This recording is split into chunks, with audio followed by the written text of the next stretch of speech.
ইয়া আইয়ুহাল কাফিরুন, হে নবী আপনি কাফেরদেরকে বলেন, হে কাফের সম্প্রদায়। মানে যারা আপনাকে প্রস্তাব দিছে তাদের মূর্তি পূজা, তাদের মন্দির, তাদের ধর্মের সাথে আপনি ইসলাম ধর্মের একটা সমঝোতা করেন, ইসলামের সাথে মূর্তি পূজার সাথে একটা সমঝোতা করেন, মিলেমিশে থাকেন।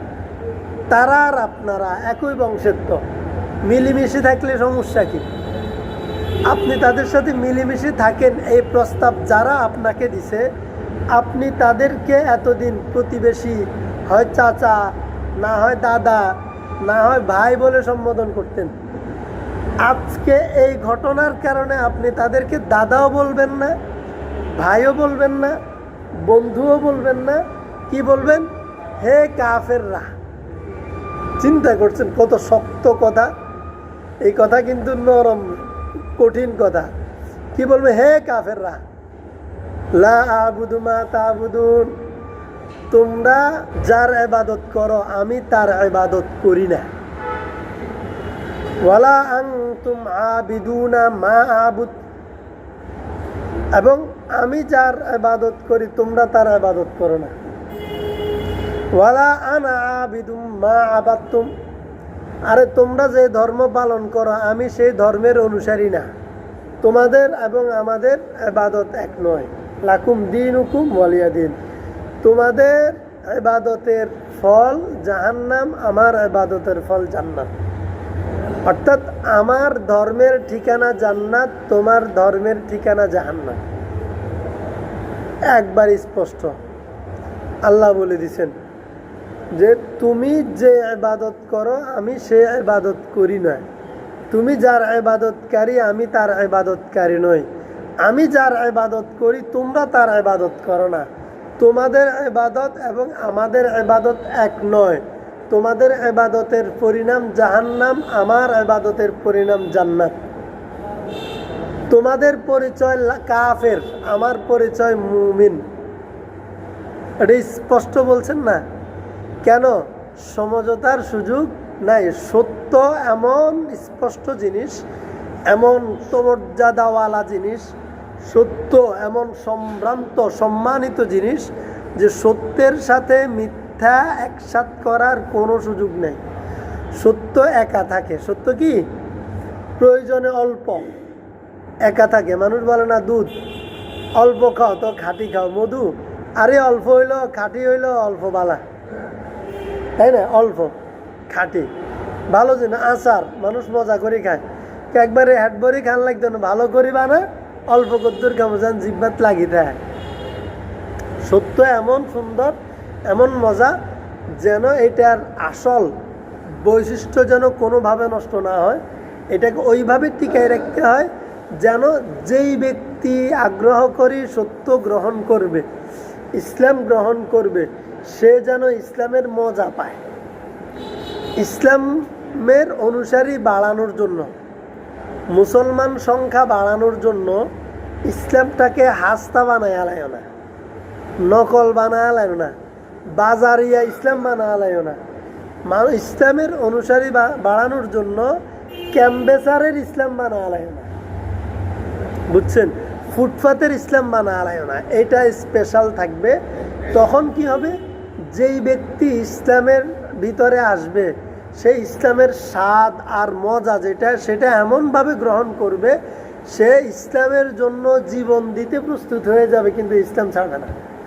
যেরকম হজরত বেলাল রাদিয়াল্লাহু তাআলা আনহু গ্রহণ করছেন, সালমান ফারসি গ্রহণ করছেন, আবু বকর, ওমর, ওসমান ও আলী গ্রহণ করছেন, সাহাবায়ে কেরাম রাদিয়াল্লাহু তাআলা আনহুম আজমাইন যেরকম গ্রহণ করছেন, আফগানের মুসলমানেরা, তারপরে ফিলিস্তিনের মুসলমানেরা, সিরিয়ার মুসলমানেরা যেরকম ইসলাম গ্রহণ করছে, জীবন দিয়ে দিচ্ছে, সম্পদ সন্তান সব তছনছ হয়ে যাচ্ছে, জীবন পঙ্গু হয়ে যাচ্ছে, তারপরও ইসলাম ছাড়ে না, বেঈমানের সাথে সমঝোতা করে না, মিলেমিশে চলে না, নিজের স্বকীয়তা বজায় রেখে নিজে চলছে।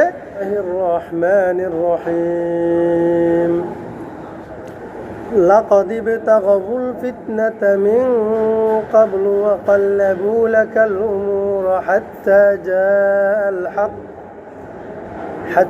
جاء الحق وظهر أمر الله وهم كارهون ومنهم من يقول ائذن لي ولا تفتني ألا في الفتنة سقطوا وإن جهنم لمحيطة بالكافرين إن تصبك حسنة تسؤهم وإن تصبك مصيبة يقولوا قد أخذنا أمرنا من قبل ويتولوا وهم فرحون قل لن يصيبنا إلا ما كتب الله لنا هو مولانا وعلى الله فليتوكل المؤمنون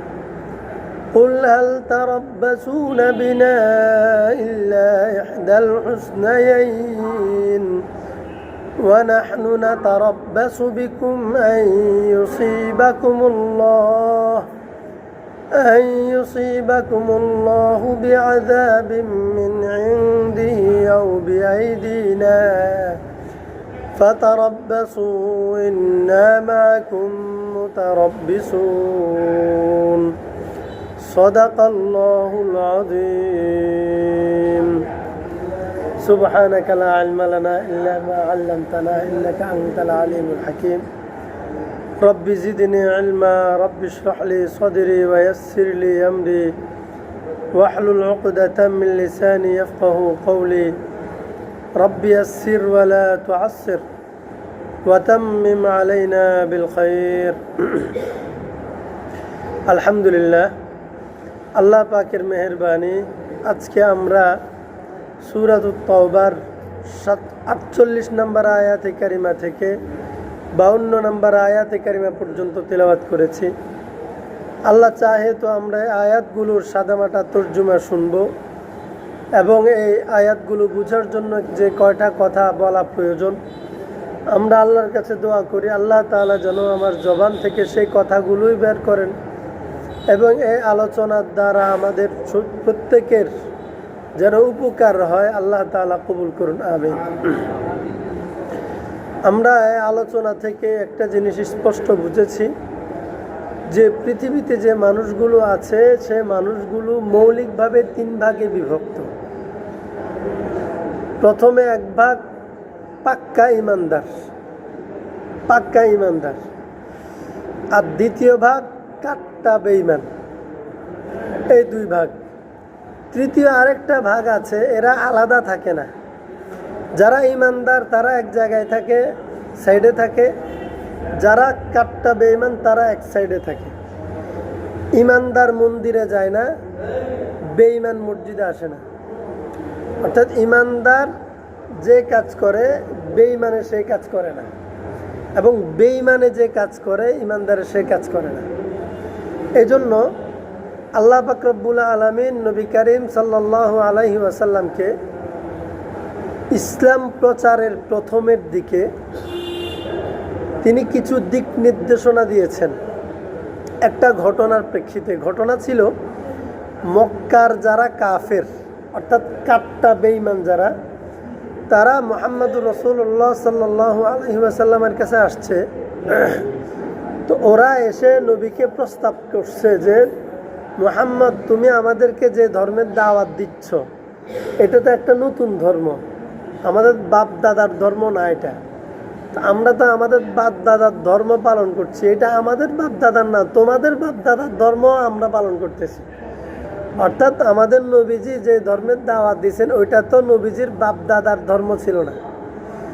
নবীজি যেই ধর্মের বিরুদ্ধে কথা বলছেন, যেই ধর্মের বিরুদ্ধে দাওয়াত দিয়েছেন ওইটা ছিল তার বাপ দাদার ধর্ম।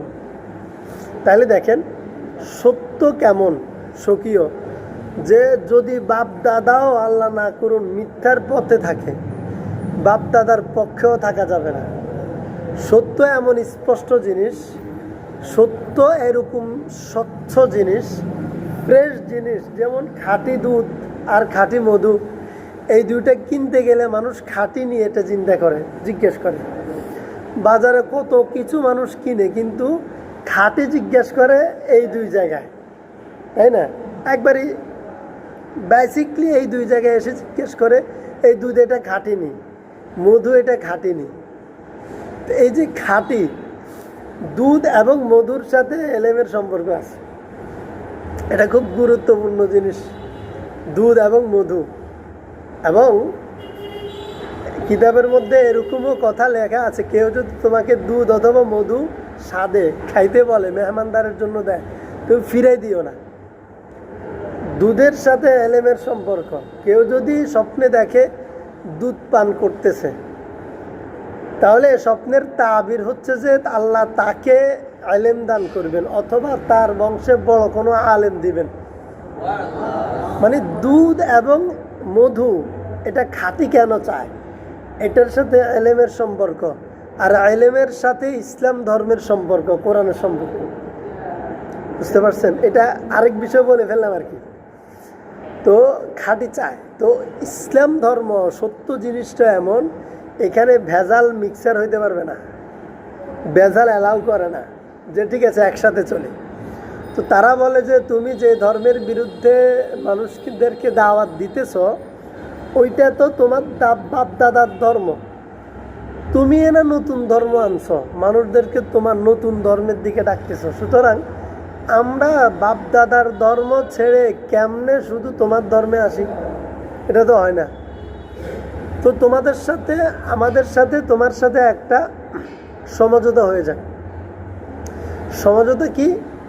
যে তুমি আমাদের ধর্মে বা আমাদের উপাসনালয়ে আসবে বছরে একবার, এসে আমাদের মূর্তিগুলার মাথায় হাত বুলাই দিবা, মানে আশীর্বাদ করে দিবা। তুমি যদি আমাদের মূর্তির মাথায় হাত বুলায় আশীর্বাদ করতে পারো, বছরে একবার যদি তুমি আমাদের মন্দিরে আসতে পারো, তাইলে তোমার মসজিদে যেতে আমার আপত্তি নেই। দেখেন, বিষয়টা অনেক সূক্ষ্ম। যেই ধোকায় আমরা পড়ি, বারবার পড়ে যাই যেই ধোকাগুলোর মধ্যে, কি তুমি বছরে একবার আমাদের মূর্তিগুলার মাথায় হাত বুলাই দিলে আমাদের আর আপত্তি নাই তোমার আল্লাহকে মানতে।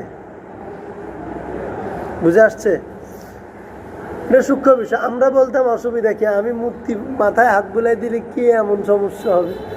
আমি বছরে তাদের পূজার দিন গেলাম, একটু প্রসাদ নিলাম, এতে যদি তারা আমার মসজিদে আসে, আমার আল্লাহকে আল্লাহ ডাকে, একবার আমার কালিমা পড়ে, তাইলে তো ভালো।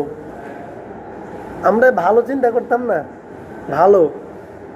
কিন্তু যখন নবীকে এই প্রস্তাব দিছে, নবীরও তো আগ্রহ, আয়রে মানুষদেরকে একবার কালিমা পড়ানোর জন্য আমার কি পেরেশানি, একবার আল্লাহর ঘরে আনার জন্য কত কষ্ট, যদি তাদের মূর্তির মাথায় একবার হাত বুলাই দিলে আর তাদের মন্দিরে একবার গেলে তারা এক বছর আমার মসজিদে চলে আসে, আমার আল্লাহকে আল্লাহ মানে, এটা যদি এত সহজ, তাইলে সমস্যা কি?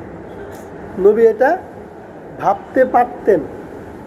বা এবং নবীর যে পেরেশানি ছিল মানুষকে জান্নাতের দিকে আনার জন্য, ওই পেরেশানির পক্ষে এটা যুক্তি। কিন্তু নবীরকে আল্লাহ তাআলা সতর্ক করে দিয়েছেন তাড়াতাড়ি, যেন নবী এই জাতীয় ভুল না করেন। সূরাতুল কাফিরুন আমরা পড়ছি না? কুল ইয়া আইয়ুহাল কাফিরুন লা আ'বুদু মা, এই সূরার নামও দিছে কাফের, হে কাফের, এবং শুরু করছে ইয়া আইয়ুহাল কাফিরুন বলে, যার অর্থ হে কাফের সম্প্রদায়। দেখছেন? অথচ ওরা মানুষ না। একজন হিন্দুরও যদি আপনি কাফের বলেন মনে কষ্ট নেবে, হিন্দু বললে মনে কষ্ট নেবে না। যদি আপনি খ্রিস্টান ইহুদিরেও যদি বলেন এই তো ও কাফের, সে কিন্তু মাইন্ড করবে না। হয়তো আপনার নামে মামলাও করে দিবে, মানহানি মামলা, আমারে কাফের বলছে। আমি কাফের নাকি? আমি ইহুদি না, আমি খ্রিস্টান, আমি মূর্তি পূজারী, আমি হিন্দু, আমার কাফের কেন বললো? তাই না? এই কাফের শব্দটার প্রতি মানুষের অনেক ঘৃণা, সবচেয়ে বেশি ঘৃণা যদি বলেন তাইলেও হবে। একজন মানুষকে আপনি মুনাফিক বললেও এত চেতবে না, যদি তারা আপনি কাফের বলেন সে যে পরিমাণ চেতবে আমার মনে হয়।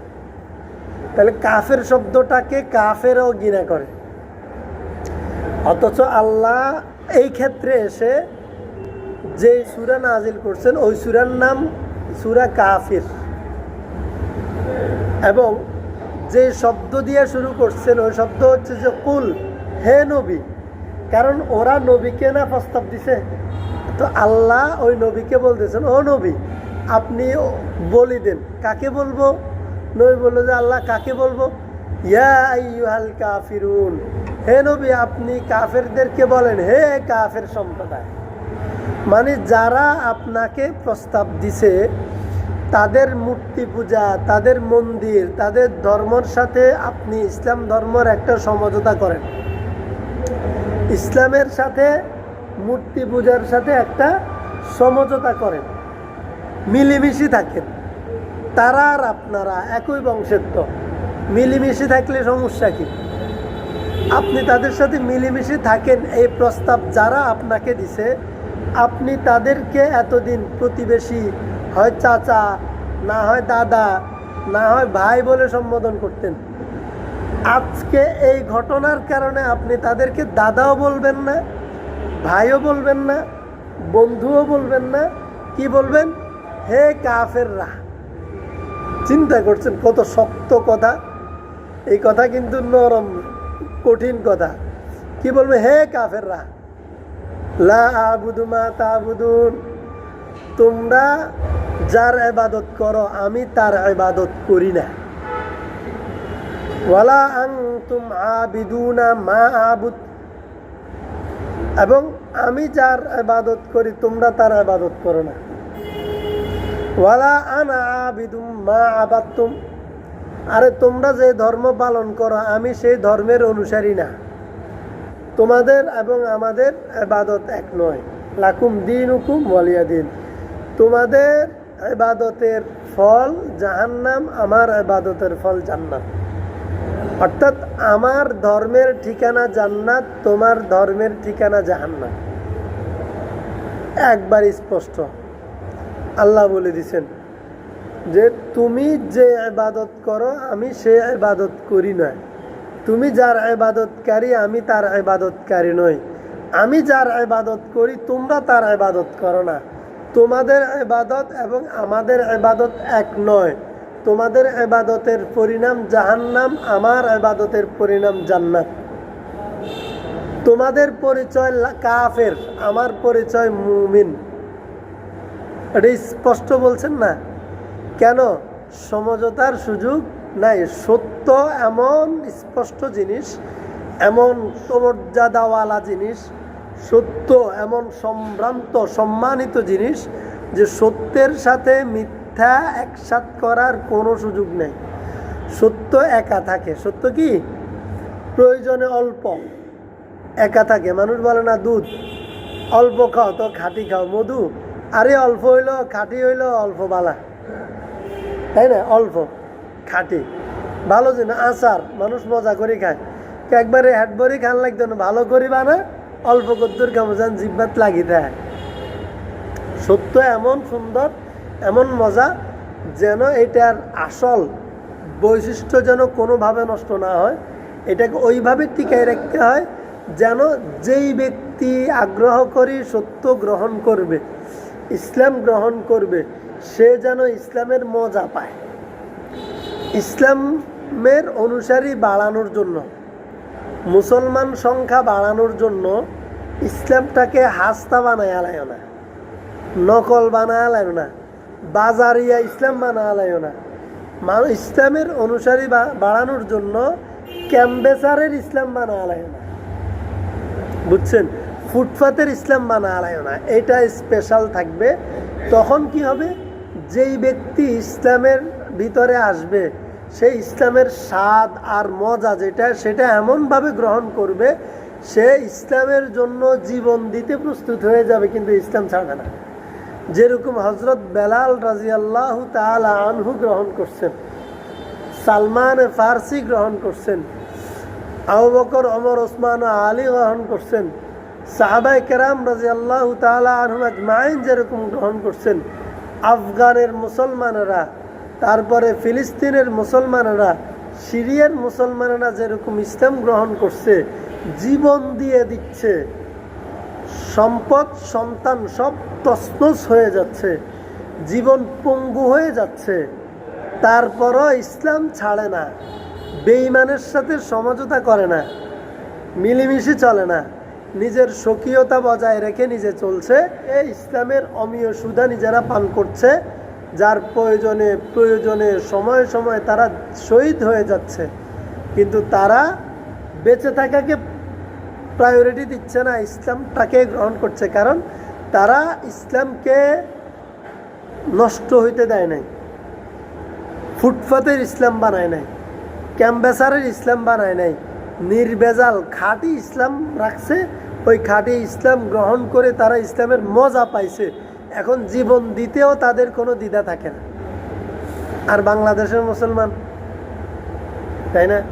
বাংলাদেশে সিরিয়ার থেকেও বেশি মুসলমান, আফগানিস্তানের থেকেও বেশি মুসলমান, ফিলিস্তিনের থেকেও বেশি মুসলমান বাংলাদেশে, কিন্তু বাংলাদেশে ইসলাম নাই, ইসলাম প্রতিষ্ঠা হয় না। একবারে চৌমুনি বাজারে আমাদের চোখের সামনে দিনের বেলায় খাবার বিক্রি করে, আমরা সেটাও বন্ধ করতে পারি না। কিরকম অসহায় আমরা, কিরকম অসহায় ইসলাম। চিন্তা করছেন কেন? আমরা ইসলামের সাথে বেজাল মিশে আলাইছি এই কারণে। তো এই জন্য তাহলে এক দল হচ্ছে যে পাক্কা ইমানদার, আরেক দল হচ্ছে যে কাট্টা বেঈমান, দুই দল একবারে আলাদা থাকে। এবং এই বিষয়ে আল্লাহ সূরা কাফিরুন নাজিল করে বলছেন, ইমানদার এবং কাফের কখনো একসাথ হয় না, তেলে আর পানিয়ে কখনো মিশে না। আপনি যদি পানির উপরে তেল ঢেলে দেন, তেল ভেসে থাকবে, আলাদা থাকবে, মিশবে না, ব্যাস। এইটা হচ্ছে ইসলামের বৈশিষ্ট্য। কুফুরির সাথে ইসলাম মিশবে না। আরেক দল, তিন দল কইছি না, আরেক দল এরা হচ্ছে যে মুনাফিক। এরা মুনাফিক, এরা না স্পষ্ট বেঈমান না স্পষ্ট ইমানদার, এরা দোলে মোলে, এরা কি মুনাফিক, দোলে মোলে, দুই দিকে। এদের আসল হচ্ছে কুফুরি, আসল কি কুফুরি, বেঈমানি। এদের আসল হচ্ছে বেঈমানি, আর নকল সুরত হচ্ছে যে এরা মুসলমানদের সাথে থাকে। এদের উঠা বসা, চলাফেরা, লেনদেন, কাজ কারবার, আত্মীয়তা, রাজনীতি সব কিছু মুসলমানদের সাথে, কিন্তু এরা মনে প্রাণে বেঈমান। এরা পছন্দ করে কাফেরদেরকে, পছন্দ করে কুফুরি সিস্টেমকে, পছন্দ করে কাফেরদের বিজয়কে। এদের ইচ্ছা অনিচ্ছা, এদের জীবন মরণ ওই দিকে, কিন্তু থাকে চলে মুসলমানদের সাথে। এখন প্রশ্ন, মুসলমানদের সাথে কেন থাকে? এটাও আল্লাহ বলছেন, এখানেও বলছেন, সূরা বাকারাতেও বলছেন। প্রথম দিন আলোচনা করছিলাম, ওয়াইদা লাকুল্লাযীনা আমানু ক্বালু আমান্না। এই যারা মুনাফিক, এরা ইমানদারদের সাথে যখন একসাথ হয় তখন বলে আমরা ইমানদার। ওয়াইদা খালাউ ইলা শায়াতিনিহিম, যখন তার শয়তান বন্ধুদের সাথে মিলে। ওই কাফেরদেরকে আল্লাহ এখানে শয়তান বলছে, কাফেরদেরকে আল্লাহ কি বলছে? শয়তান বলছে। যখন এই মুনাফিকেরা তার শয়তান বন্ধুদের সাথে মিলে, ক্বালু ইন্না মাআকুম, তখন তারা বলে আমরা তোমাদের সাথেই আছি, আমরা তোমাদের সাথে আছি। তো এরা কয় তাইলে তোরা আঙ্গর লগে থাকলে হিগুনের লগে কিল্লে গেলি, কাল গেছে দেখলাম হিগুনের লগে। কয় ইন্নামা নাহনু মুস্তাহজিউন, আর আমরা তো শুধু মুসলমানদের সাথে প্রতারণা করি, তাদের সাথে কি করি? প্রতারণা করি। এই আমাদেরকে সাথে প্রতারণা করার জন্য, আমাদের ভিতরে ষড়যন্ত্র করার জন্য তারা আমাদের ভিতরে আসে। তাইলে এই দ্বারা বোঝা গেল, যখন আমরা দেখব যে দুইজন মুসলমান ঝগড়া লাগছে, তখন বুঝবো যে দুইজন মুসলমানদের ভিতরে তৃতীয় একজন শয়তানের বন্ধু মুনাফিক ঢুকছে। কে ঢুকছে? শয়তানের বন্ধু মুনাফিক ঢুকছে। এই জন্য বেজার লাগছে। যে আমরা অনেক সময় বলি না যে হুজুররা একজনের বিরুদ্ধে একজন লাগছে, হুজুররা একসাথে না, কা মুসলমানরাও তো একসাথে না, হুজুররা হুজুরগর লগে একসাথে না, আবার মুসলমানরা হুজুরগর লগে একসাথে না। কিও এটাও তো দোষ। মুসলমানদের উচিত না হুজুরদের সাথে একসাথে হওয়া, তো মুসলমানরা তো হুজুরদের সাথে একসাথে হয় না, মুসলমানরা কার সাথে একসাথে হয়? অন্যদের সাথে। তাইলে কি এটা কেন হয়? মুসলমানরা যে হুজুরদের সাথে একসাথে হয় না, এইটার কারণ ওই তাদের ভিতরে শয়তানের বন্ধু মুনাফিক ঢুকছে। আবার ইসলামী সংগঠনগুলা, ইসলামী দলগুলো একজনের সাথে একজন একসাথে হয় না, কারণ কি? ওদের ভিতরেও শয়তানের বন্ধু মুনাফিক ঢুকছে, এই জন্য ঘটনাগুলো ঘটে। মূলের মধ্যে কোনো সমস্যা নেই।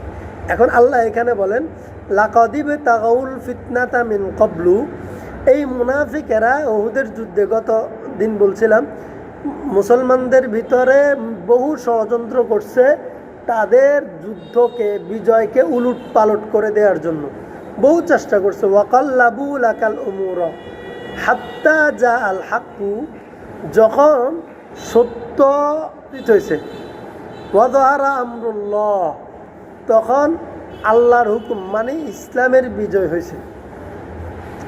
যখন সত্য উপস্থিত হয়েছে তখন ইসলামের বিজয় হয়েছে। ওয়াহুম কারিহুন, আর যখন ইসলামের বিজয় হয়েছে, মুসলমানরা সফল হয়েছে, তখন ওই মুনাফিকদের মন খারাপ হয়ে গেছে, বুঝছেন?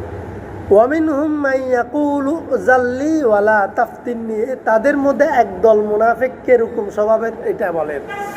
তাদের মধ্যে কিছু মুনাফিক আছে, ওরা বলে, যখন তাদেরকে বলে আসো আসো জিহাদের মাঠে আসো, ওয়াজ মাহফিলে আসো, তাফসিরে বসতে আসো, মসজিদে আসো, ওলামায়ে কেরামের আজকে অমুক জায়গায় বড় বড় আলেম ওলামা আসবেন, চলো, তখন হাতে কয় দৌড়ো, হুজুররাই হুজুর করে দেখতে পারে না, তো এসব হুজুরের হিংসা হয়ে যায় না।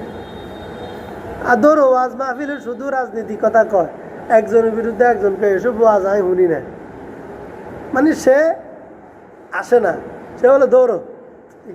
সে একটা অজুহাত দিয়ে এটারে খারাপ বলি বিভিন্নভাবে সে এইটা বুঝায় যে এসব ফেতনা ফাসাদ বিশৃঙ্খলা অনর্থক কাজে আমারা ডাকিও না। ওয়ামিনহুম মান ইয়াকুলু জাল্লি ওয়ালা তাফতিননি, এই কথা এটাই বলছে আল্লাহ এখানে, যেন আমাদের এই সমাজের মানুষদেরকে বলতেছে এরা মুনাফিক। বলে কি? এরা বলে রে আমারে সুযোগ দাও, আমারে ডাকিও না জিহাদের মাঠে তোমাদের সাথে, আমারে ফেতনায় হালাইও না, তোমাদের এসব ফেতনা ফাসাদে আমারে নিও না, তোমাদের এসব বেজালে জালে আমারে নিও না।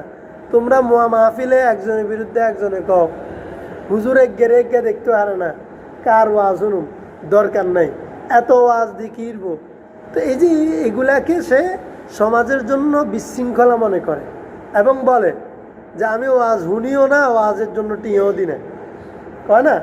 মানে সে এমনভাবে বলে যেন এইসব কিলু ফেতনা, বলে না এগুলো ফেতনা, আমি ভাই কোনো ভেজালে নাই, কোনো জামিলাত নাই, আমি নিজে নিজে আছি, ভালো আছি, হাতে ভেজালে নাই, নিজে নিজে আছে, ভালো আছে, নিজেরে নিজে ভালো মনে করে। আল্লাহ কয় কি?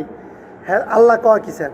এত কয় আরে ফেতনা বেজালে নিও না, আমি নিজে নিজে ভালোই আছি, কারো কোনো ক্ষতি করি না, কারোর লগে বেজাল করি না, কারো কোনো গিবত গাই না।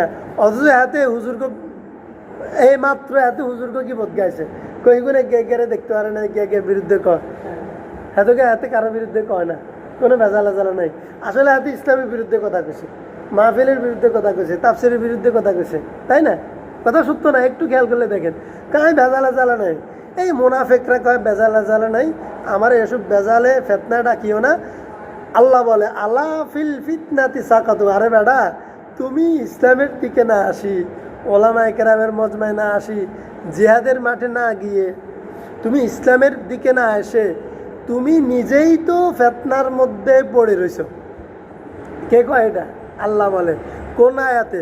সূরাতুত তাওবার 49 নম্বর আয়াত, সূরাতুত তাওবার 49 নম্বর আয়াতে আল্লাহ বলেন যে যারা জিহাদে যাওয়াকে ফেতনা মনে করে, বিশৃঙ্খলা মনে করে, উগ্রতা মনে করে, জঙ্গিবাদী মনে করে, তারা নিজেরাও জিহাদ বিমুখ হইয়া জিহাদকে ফেতনা মনে করি ওরা নিজেরাই ফেতনার মধ্যে ডুব দিয়ে রয়েছে, বুঝলি? সারা গায়ে ক্ষত, ওষুধ দিব কত, সে নিজে ফেতনার ভিতরে ঢুকে গেছে। আলা ফিল ফিতনাতি সাকাতু, আল্লাহ বলে যে আরে হাতে তো অবশ্যই, হাতে একবারই পুরা নিশ্চিতভাবে নিশ্চিতভাবে ফিতনার মধ্যে ডুব দিয়ে রয়েছে এই ভদ্র মানুষকে। ওয়া ইন্না জাহান্নামা লামুহিতাতুম বিল কাফিরিন। এখন আল্লাহ তার কথা বলেন, আল্লাহ কাফেরদেরকে আল্লাহ বলেন নিশ্চয়ই জাহান্নাম কাফেরদেরকে ঘিরে রেখেছে। তাইলে এই মুনাফিকরা আল্লাহ শেষে কি বলছে? কাফের। কাফের যেই লোক জিহাদকে অস্বীকার করে, অবজ্ঞা করে, বিরোধিতা করে, ইসলামের অবস্থানকে অপছন্দ করি, সে নিজেকে ভালো মানুষ মনে করে, আল্লাহ বলে সে নিজে ফিতনার মধ্যে আছে আর সে বেঈমান হয়ে আছে। আর এই বেঈমানদের জন্য জাহান্নাম উৎপেতে রয়েছে, মানে জাহান্নাম এই বেঈমানদেরকে ঘিরা দিয়ে রেখেছে। এরা জাহান্নাম থেকে বাঁচার কোনো সুযোগ নাই, কোনো উপায় নাই। এরপরে এদের বৈশিষ্ট্য আরেকটা বলতেছেন, ইং তুসিবিকা হাসানাতুন তাসুহুম। ইং তুসিবিকা হাসানাতুন তাসুহুম। যখন তুমি, মানে তোমরা ঈমানদারেরা যখন সফল হও, তোমার যখন কোনো ভালো কিছু হয়, তখন তার মন খারাপ হয়ে যায়। ঈমানদারদের সফলতা দেখলে তার মন খারাপ হয়ে যায়, মনে কষ্ট যায়। ওয়াইং তুসিবিকা মুসিবাতুন। যখন ঈমানদার কোনো বিপদের মধ্যে পড়ে, কোনো মুসিবতে পড়ে, তখন সে বলে কি? ইয়াকুলু। ইয়াকুলু, তখন সে বলে কদ আখাযনা আমরানা মিন ক্বাবলু। কয়ে আমি জানতাম এই আরে বিপদ আইব, আমি জানতাম বিপদ আইব, আমি জানতাম ইগুনে সফল হতে হইতো না, আমি জানতাম ইগুনে বিপদ হইব, এই কারণেই ইয়াল্লা না যাই না, আমি জানতাম ঘটনা ইয়ান ঘটবো, ইয়াল্লা আই যাই না। আরে কইসে যাইতো আমি যাই না, কিনলে আমি জানতাম ঘটনা ইয়ান ঘটবো। কখন বলে? আগে নয়, পরে। পরে বলে। এরকম আছে না আঙ্গ সমাজে? এ আল্লাহ কথা এন করে কদ আখাযনা আমরানা মিন ক্বাবলু। আমি জানতাম ওয়া তাওয়াল্লাহু ওয়া হুম ফারিহুন, এই কারণে আমি যাই না। এখন যখন অতে ব্যর্থ হয়, কোনো কারণে ধরা খায় বা বিপদে পড়ে, তখন এ খুশি হয়ে দৌড়ো, আমি জানতাম ইগুনের লগে নাই, ইয়াল্লা আগে তুলে নাই ইগুনের লগে, আমি এতে এটা কই আসতে আসতে বাড়ির দিকে চলে যায়। এই স্বভাবের আছে না? আল্লাহ ওদের কথা, ওরাও বেঈমান, ওরাও কি বেঈমান। কারণ ইসলাম তো সেটা, মুসলমান তো সেই ব্যক্তি যে ইসলামের জন্য যে কোনো বিপদের মোকাবেলা করবে। শুধু সুখের টাইমে, ইফতারির দাওয়াতে আছে হাতে, জিরাফির টাইমে আছে হাতে, মিলাতাইল থাকলে হাতে আছে, জিয়াবদের মধ্যে আছে, আর বিয়ের দাওয়াতে আছে, আর কোনো আনে হাতে নাই, আর ঈদের মাঠে আছে। এসব তো আরামের জায়গা ন, ঈদের মাঠ আরামের জায়গা। সেমাই চিনি আছে ঈদের দিন ফুর্তি করা, হ্যাঁ, তারপরে জিয়াবত খানা, মিলাদ খানা, সে শুধু খানা আর আরামের জায়গায় আছে। আর কষ্টের টাইমে ওই মুনাফিকদের মতো জগৎ মুসা আলাইসাল্লামরা বলে তুমি আর তোমার খোদা যাও, আমি আসি। ইহুদিরা বলছে, এই মুনাফিকদের স্বভাব আর ইহুদিদের স্বভাব এক। এরা এই কথা যখন বিপদে পড়ে, আই জানতাম ঘটনা ঘটবো, ইয়াল্লাই আই জানো ইগুনের লগে আই নাই, দৌড়ো আই বাইরের দিকে যাই। এরপরে আল্লাহ মুমিনদেরকে এখন শিখাই দিতেছে, মুমিনদেরকে এখন শিখাই দিতেছে এটার উত্তর কি? কুল, হে মুমিনেরা, তোমরা এই তাদের এই আচরণের জবাব দাও। লাই ইউসিবানা ইল্লা মা কাতাবাল্লাহু লানা। আমাদের উপর যে মুসিবত তোমরা দেখতেছ, এটা আমাদের আল্লাহর পক্ষ থেকে, মানে আল্লাহ আমার জন্য তকদিরে যেটুকু রাখছে, যেটা আমার জন্য বরাদ্দ করছেন সেইটা। কেন? এখন আল্লাহ আমার জন্য যেটা মুসিবত বরাদ্দ করছেন, অর্থাৎ তুমি যেটাকে আমার জন্য মুসিবত মনে করতেছ, আমার কষ্ট, বিপদে পড়া, তুমি যে বলতেছো এটা আমার জন্য মুসিবত, এই মুসিবতটা আমার আল্লাহর পক্ষ থেকে। আর আল্লাহ আমার পর কেউ না, নাউজুবিল্লাহ, আল্লাহ আমার দুশ্মন না, অফর না। আল্লাহকে হুয়া মাওলানা, আল্লাহ আমার অভিভাবক, আল্লাহ আমার শুভাকাঙ্ক্ষী, আল্লাহ আমার মালিক। আল্লাহ হচ্ছেন তিনি যিনি আমাকে দয়া করেন, আমাকে খুব ভালোবাসেন। সুতরাং যেটাকে তুমি মুসিবত বলতেছ, সেটা আমার আল্লাহর পক্ষ থেকে আমার জন্য নির্ধারিত। আর আল্লাহ কখনো তার বান্দাকে ভালোবেসে বিপদ দেয় না, মুসিবত দেয় না। ওস্তাদ, বাবা মা সন্তানকে শাসন করে না? শাসন করে কি দেখতে হারে না? এই কারণে মা বাপ যখন সন্তানকে মারে, বেত দেয়, শাসন করে, দুইটা থাপড় দেয়, এইটা কি ওই সন্তানের বিপদ নেই? কন্যা বিপদ নেই, বিপদ না। কিন্তু ওই বাহিরের মানুষও কিন্তু মারে, মারলে কয় তার উপর যে বিপদ আইছে ওই অতাকে হোলা এনে দড়ি আজ্জারাতকে বালা মতন মারছে, একটা বিপদ। আবার মা বাপে দড়ি বালা মতন মারে, কয় না হোলার উপর কি বিপদ আইলো আজকে মা বাপে দড়ি মারলো, এটা কয় না। হোলারে হোলার বাপ শাসন করছে, আচ্ছা তরফে শাসন করছে, বালা মতন শাসন করছে। কেন শাসন করছে? বিপদের লাইন হোলার ভালোর লাইন, হোলার ভালোর জন্য। ডাক্তারও অপারেশন করে, ঠ্যাং একখান কাটি হালে দেয়, ডাকাইতেও সন্ত্রাসেও ঠ্যাং একখান কাটি হালে দেয়, এক করবে, দোনোটা কি এক নি? ডাক্তারে করলে কয় আরে ডাক্তারে হালাইছে ঠ্যাং বালার লাই, আর ডাকাইতে হালাইলে কয় এতে সাদাবাজি করতে যায়, ডাকাইতি করতে যায়, দেয় না হারে তার ঠ্যাং কাটি হালাই দিছে। দোনোটা ঠ্যাং কাটা, কিন্তু দোনোটা এক ন। হ্যাঁ, এখন এই জন্য মুমিনরা বলতেছে আমার উপর যেটা তুমি মুসিবত দেখতেছো এটা আমার জন্য মুসিবত না, কারণ এটা আমার আল্লাহর পক্ষ থেকে আমার জন্য। আর আল্লাহ আমার মালিক, আমার অভিভাবক, আমার আপনজন। ওয়া আলাল্লাহি ফালইয়াতাওয়াক্কালিল মুমিনুন। আর আমরা যারা মুমিন, আর আমরা তো আল্লাহর উপরে ভরসা করি, আল্লাহকেই মানি চলি, আল্লাহকেই ভালোবাসি। আর মুমিনের জন্য তো এটাই উচিত নাকি? আল্লাহর উপর ভরসা করা, নাকি মুনাফিকের উপর ভরসা করা উচিত? দেশের সরকারের উপর ভরসা করা উচিত? জাতিসংঘের উপর ভরসা করা উচিত? কার উপর? আল্লাহর উপর ভরসা। মুমিনের তো এইটাই বৈশিষ্ট্য, এটাই দায়িত্ব, এবং মুমিনের জন্য এটাই উচিত আল্লাহর উপর ভরসা করা। কারণ শুধুমাত্র মুমিনের একমাত্র অভিভাবক, শুভাকাঙ্ক্ষী আল্লাহ। সুতরাং আল্লাহর পক্ষ থেকে এটা কোনো বিপদ না, এটা আমাদের জন্য বিপদ না, এটা আমার জন্য সুবিধা। সুবিধা তো বুঝুম হরে যখন আল্লাহ আমাদেরকে এটার নতিজা দিবেন, ফল দিবেন। কুল হাল তারাব্বাসুনা বিনা ইল্লা ইহদাল হুসনাইন। এখন বলতেছে কে? ওই মুমিন। এতক্ষণ বলছে কাফেররা, এখন বলতেছে মুমিন। এতক্ষণ মুনাফিকরা বলছে, এখন মুমিনরা বলতেছে মুনাফিকদেরকে বলতেছে, এই তুমি বসে রইছ, তাকাই রইছ, অপেক্ষা করতেছ আমার জন্য যেন দুইটার কোনো একটা সুসংবাদ আসে, দুইটার কোনো একটা ঘটনা যেন আমার সাথে ঘটে। তুমি এই অপেক্ষা করতেছো কেন?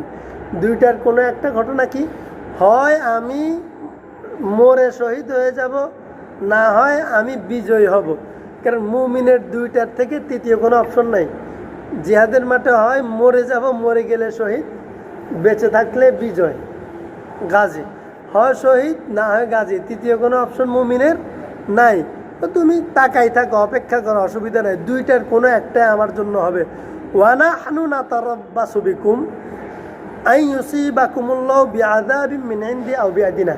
তুমি অপেক্ষা করতেছো আমার মুসিবতের জন্য, আর সেটা আমার জন্য মুসিবত নয়। আমার সামনে দুইটা অবস্থা, একটা বিজয়, না হয় শাহাদাত। আর আমি অপেক্ষা করতেছি তোমার জন্য, সেটা কি? আল্লাহ হয়তো আমার হাতে তোমাকে শাস্তি দিবেন, না হয় আল্লাহ নিজে তোমাকে অন্য কোনো কৌশলে তোমাকে ধ্বংস করবেন। আল্লাহ হয় আমার হাতে তোমাকে ধ্বংস করবেন, না হয় আল্লাহ ভিন্ন কৌশলে তোমাকে ধ্বংস করবেন। তোমার সামনে দুইটা পথ আছে ধ্বংস। এক হয় আমার হাতে তুমি ধ্বংস হইবে, না হয় আল্লাহ অন্য কোনো কৌশলে তোমার ধ্বংস করবে। তোমার ধ্বংস অনিবার্য, আমার সফলতা এবং বিজয় অনিবার্য। এটা হচ্ছে মুমিনের এবং মুনাফিক বা বেঈমানের অবস্থা। ফাতারাব্বাসু ইন্না মাআকুম মুতারাব্বিসুন। তোমরাও অপেক্ষা করো, আমরা অপেক্ষা করি। তুমিও দেখো, আমিও দেখি। এই গেগের এখন আমি দেখি ছাড়ো। তো এখন আল্লাহ মুমিনদেরকে শিখাই দিতেছে, তোমরা মুনাফিকদেরকে বলো, হ্যাঁ তোমরাও দেখো, আমিও দেখি, কারমা আছে কারমা নাই। শেষ দিন দেখা যাবে। কোন দিন? হাসরের মাঠে। সেদিন আছে না আমাদের জন্য, দেখা যাবে কারমা আছে কারমা নাই। ফাতারাব্বাসু ইন্নী মাআকুম মুতারাব্বিসুন। তো যাই হোক, এই এতটুকুতে আমরা বুঝলাম যে ইমানদার, বেঈমান, আর মাঝখানে মুনাফিক। বেঈমান সরাসরি ইমানদারদের সাথে প্রথমে টক্কর দেয় না, বেঈমানে কি করে, ইমানদারের ভিতরে মুনাফিকরে ঢুকাই দেয়। মুনাফিক ইমানদারের সাজে সজ্জিত হয়ে ইমানদারের ভিতরে ঢুকে, বাহ্যিকভাবে মনে হয় যেন সে ইমানদার, কিন্তু সে ইমানদারের ভিতরে ঢুকে ইমানদারের মনোবল নষ্ট করে, ইমানদারের আমল ইবাদত নষ্ট করে, ইমানদারের বিজয়কে ধ্বংস করার, নষ্ট করার চেষ্টা করে, ইমানদারদের ভিতরে ষড়যন্ত্র করে যেন ইমানদার কখনো বিজয় হতে না পারে, সফল হতে না পারে। যুদ্ধের মাঠে, জিহাদের মাঠে যেন ইমানদার না যায়, ইমানদারের মনোবল ভেঙে দেওয়ার চেষ্টা করে। আর যুদ্ধের মাঠ পর্যন্ত যদি কোনো মুনাফিক চলে যায়, তখন সে সর্বাত্মক চেষ্টা করে কেমনে ইমানদারদেরকে পরাজিত করতে পারে, মির্জাফরি করে কেমনে ইমানদারকে পরাজিত করে ইংরেজ কাফের বেঈমানদেরকে বিজয়ী করতে পারে, এটা সব সময় মুনাফিকরা চেষ্টা করে। আর ইমানদারের পরাজয় তখনই হয় যখন মুনাফিক ইমানদারের ভিতরে ঢুকে যায়। এই জন্য ইমানদারের নিরাপত্তার একমাত্র ব্যবস্থা, সংখ্যায় কম হোক কিন্তু নির্ভেজাল থাকো, মুনাফিক মুক্ত থাকো, বেঈমান মুক্ত থাকো, অল্প সংখ্যা নিয়েও বিজয় হবে। আর যদি তুমি সংখ্যা বাড়ানোর জন্য তোমার ভিতরে ভেজাল ঢুকাও, বেঈমান মুনাফিক ঢুকাও, তাইলে সংখ্যায় অনেক বেশি হয়ে যাবে, কিন্তু বিজয় তোমার হবে না, পদে পদে তুমি ষড়যন্ত্রের মুখোমুখি হবে। আল্লাহ আমাদেরকে সাহায্য করুন, আমিন। ওয়া আখির দাওয়ানা আলহামদুলিল্লাহি রাব্বিল আলামিন।